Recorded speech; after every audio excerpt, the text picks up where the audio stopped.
Okay, let's dive right into this explainer. Right now, across the country, we're seeing a massive collision taking place. On one side, you have federal immigration policy, and on the other, local zoning and community activism. And the friction between the two? Well, it's literally reshaping how both sides operate. What we're really looking at here is a sweeping plan by the Department of Homeland Security, under the Trump administration, to take these massive, empty e-commerce warehouses and completely convert them into federal immigration detention centers. So we're going to break down exactly how this structural shift is actually happening, and more importantly, how communities are responding, pulling directly from recent media coverage and on-the-ground reports. You know, the Rachel Maddow show actually just highlighted this exact growing movement, and she framed it as this potentially historic moment of local civic resistance. And honestly, regardless of where you fall on the political spectrum, the phenomenon Maddow is tracking here is totally undeniable. We are seeing a highly coordinated grassroots opposition forming to basically block the creation of these giant detention facilities. And the tactics they are using to do it, they are incredibly creative and highly localized. To really understand the core of this conflict, you have to picture the physical structures themselves. I mean, we are talking about taking 800,000 square foot buildings that were originally built during the massive e-commerce boom. They were designed for storing boxes and pallets, right? And now the plan is to repurpose them to hold human beings.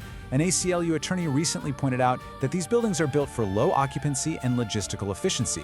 So converting them into high-security facilities to house thousands of people, that requires a massive overhaul of infrastructure, which is exactly what local towns are saying they simply are not equipped to handle.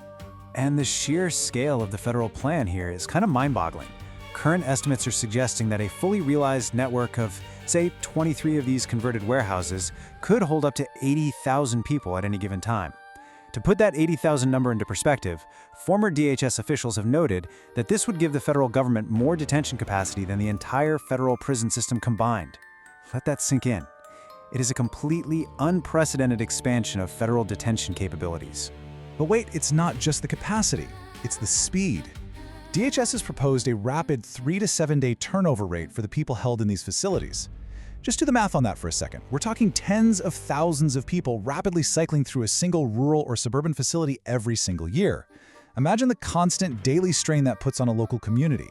You've got endless traffic from staff, buses, supply trucks, visitors, often all funneled into areas that maybe only have small regional airports and like 2-lane highways. So how are communities reacting? Well, this pushback isn't just an isolated incident in 1 or 2 towns anymore. As that Maddow broadcast spotlighted, this thing has evolved into a nationwide, multi-state legal and civic blockade. It's everywhere. We're seeing the state of Maryland halting construction via a lawsuit. Michigan is introducing federal legislation to fight it. Arizona's attorney general is actively suing DHS. Down in Texas, they're drafting local resolutions in San Antonio. And in Utah, citizens are straight up protesting right outside the governor's mansion. It's a highly coordinated, multi-tiered response.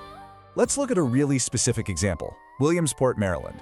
What sparked the absolute outrage over this $102 million federal purchase wasn't actually just the facility itself, it was the intense secrecy around it. I mean, months after DHS bought the property, the local mayor had to come out and confirm they hadn't even communicated their operational plans to the town. Total radio silence. And that lack of transparency? It triggered an ACLU amicus brief and a direct lawsuit from the state of Maryland, which eventually forced federal courts to just freeze construction right in its tracks. Meanwhile, down in Oklahoma City, grassroots organizers mapped out an entirely different blueprint. They bypassed the state lawsuits and relied on intense, localized public pressure. It started with some good old-fashioned sleuthing. Citizens actually discovered the DHS plans through leaked letters that were sent to a historic preservation officer.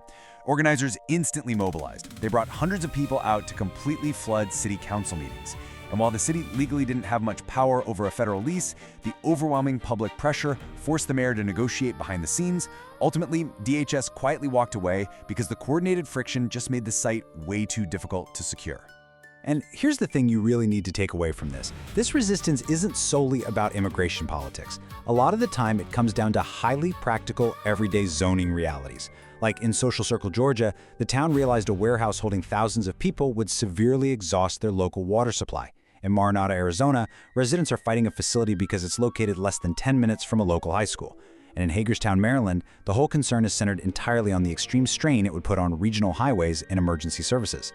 This is fundamental community logistics colliding head-on with federal goals. Now, To be totally fair and balanced here, it is critical to note that this federal expansion does have strong local support in several areas. As reported by 11 Alive News during protests in Marietta, Georgia, there are many community members actively showing up to back the federal agents. They cite concerns over crime and express a really strong desire for stricter immigration enforcement right in their own neighborhoods.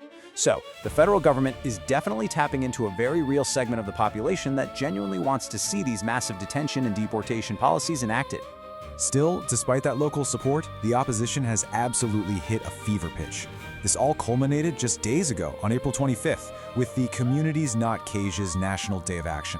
An estimated 160 demonstrations took place nationwide, and their demand was super clear. They want the millions of dollars being spent on purchasing and retrofitting these warehouses to be invested back into their local communities instead. It was this massive show of force that perfectly encapsulated the growing national momentum. All of this coordinated friction eventually led to a major development that was featured heavily on Maddow's broadcast. It's the launch of a national tool called GTFOICE, which, yes, stands for Get the Facilities Out. It's this newly launched rapid response network specifically designed to stop these warehouse detention centers before ground is even broken or a single lease is officially signed. But okay, what makes this coalition so fascinating is exactly who is running it. Alongside data tracking groups like Project Saltbox, you have Defiance.org, which is led by Miles Taylor. If that name sounds familiar, it's because Taylor was actually the chief of staff for the Department of Homeland Security during the first Trump administration. Think about the irony there for a second. You have former Homeland Security officials now utilizing advanced data tracking to empower local citizens against the very department they once helped operate. It's wild. So how does their strategy actually work? Well, it's essentially a proactive digital tripwire. Citizens sign up for local alerts, and meanwhile, Project Saltbox quietly tracks secretive DHS real estate purchases all across the country. The absolute second a facility is flagged, the network sends an instant warning straight to that specific community. The whole goal, as Miles Taylor describes it, is to preemptively crowd cancel these facilities. By giving local citizens this massive head start, they can mobilize immediately to pressure municipal leaders and property developers to just walk away, well before any federal contracts are finalized. So, what should we really take away from all this? As these federal initiatives to dramatically expand detention capacity keep facing unprecedentedly organized, data-driven local resistance, we have to ask a fundamental question. When national policy demands massive physical space, stretching local water lines, traffic grids, and emergency services, who actually has the final say over the future of our communities? Does the federal government have the right to override local zoning for national security, or do towns and cities have the ultimate power to dictate what happens in their own backyards? It's a battle that is literally being fought warehouse by warehouse, and is completely redefining local activism in America today. Thanks for joining me for this explainer, and I'll catch you on the next one.